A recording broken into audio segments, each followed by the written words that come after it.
कि एक 20-22 साल का नौजवान चोरी करते हुए पकड़ा गया।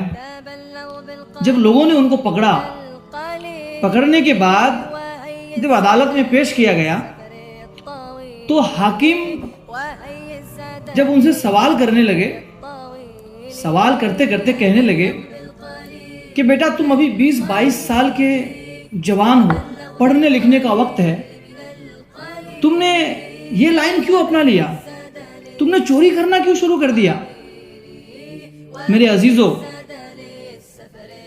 बच्चा खामोश होकर के दबी आवाज में कहते हैं कि इसके पीछे एक लंबी स्टोरी है, मैं बताना नहीं चाहता।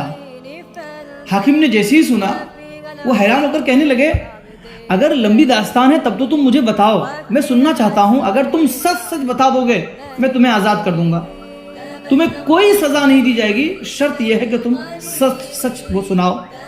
बहुत सारे लोग खड़े थे वहां पर। 20-22 साल का जवान वो कह रहे हैं कि मामला ये है कि जब मैं 10-12 साल का था, मैं एक बारात में गया था, एक शादी में। हम लोग शादी हॉल में बैठ करके खाना खा रहे थे। अचानक जहां दुल्हा बैठे थे और कुछ जिम्मेदार लोग थे, शोर गोगा शुरू हो गया।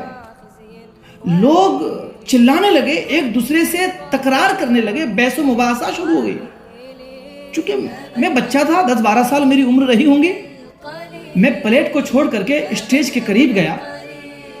जब मैं करीब गया और पता करने की कोशिश की कि मामला क्या है, कि आपस में लोग लड़ रहे हैं, मैंने देखा कि उन लोगों के बीच में हमारे समाज के, हम जिनको इमाम बोलते हैं, वो बैठे हुए इमाम साहब, और सर झुकाकर बैठे हैं, और दो गुट वाले आपस में लड़ रहे हैं इस बात को लेकर के कि इमाम साहब ने जो निकाह पढ़ाया उसके पैसे इतने होते हैं, आपको इतने देने ही होंगे।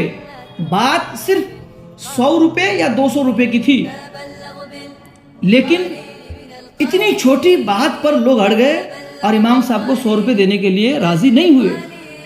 खैर, मामला को रफा दफा किया गया और फिर पूरा मामला शांत हो गया। हम लोग खाना खाए। थोड़ी देर के बाद उसी शादी में मैंने एक चीज देखी जिसकी वजह से मैंने ये चोरी करना सीखा।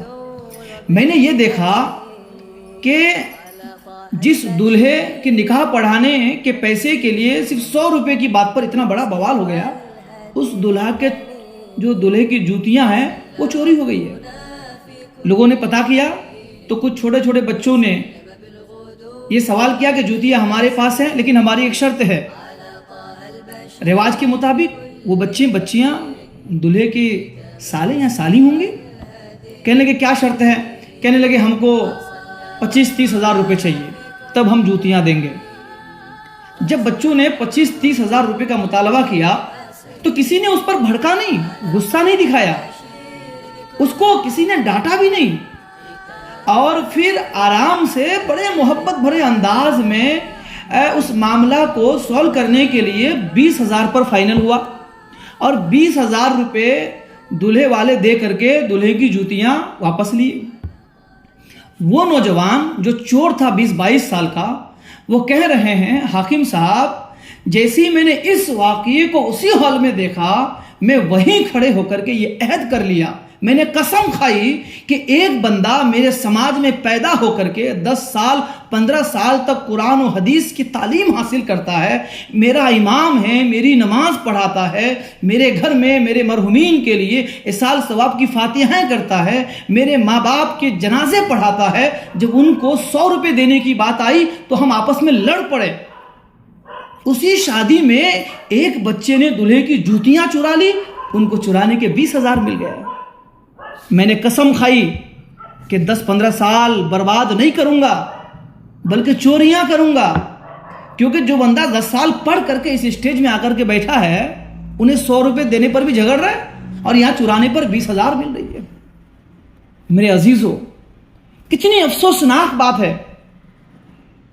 इसलिए इस वाकये की बताने का मेरा सिर्फ मकसद यह है कि आज हमें जरूरी है कि हमारी आने वाली नस्लों के सामने, हमारी आने वाले बच्चों के सामने जो अहले इल्म हैं, चाहे वो आलिम हो, चाहे वो हाफिज हो, चाहे वो कारी कुरान हो, चाहे वो मुफ्ती हो, चाहे वो डॉक्टर हो, इंजीनियर हो, वकील हो, चाहे कोई भी हो, अगर वो एजुकेशन वाला है, अगर वो पढ़ा लिखा व्यक्ति है, तो हमारे ऊपर ये हक है कि हम अपने बच्चों के सामने पढ़े लिखे आदमी की इज्जत करें। क्योंकि जब हम पढ़े लिखों की इज्जत करेंगे, जब तालीम याफ्ता लोगों की हम इज्जत करेंगे, हमारी नस्लें देखेंगी, हमारे बच्चे देखेंगे, तो वो ये सोच पैदा करेंगे कि मुझे भी पढ़ लिख करके बड़ा बनना है। जब मैं डॉक्टर बन जाऊंगा, जब मैं आलिम बन जाऊंगा, जब मैं मुफ्ती बन जाऊंगा, जब मैं मास्टर बन जाऊंगा, तो फिर लोग मेरी भी इसी तरीके से इज्जत करेंगे।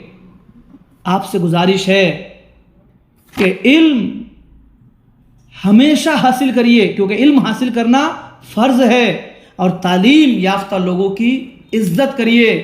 क्योंकि अभी आपने देखा कि बच्चे ने बिल फौर क्या से क्या फैसला कर लिया। कितना हैरान कुन ये खबर है। अल्लाह ताला हम सबों को हिदायत फरमाए।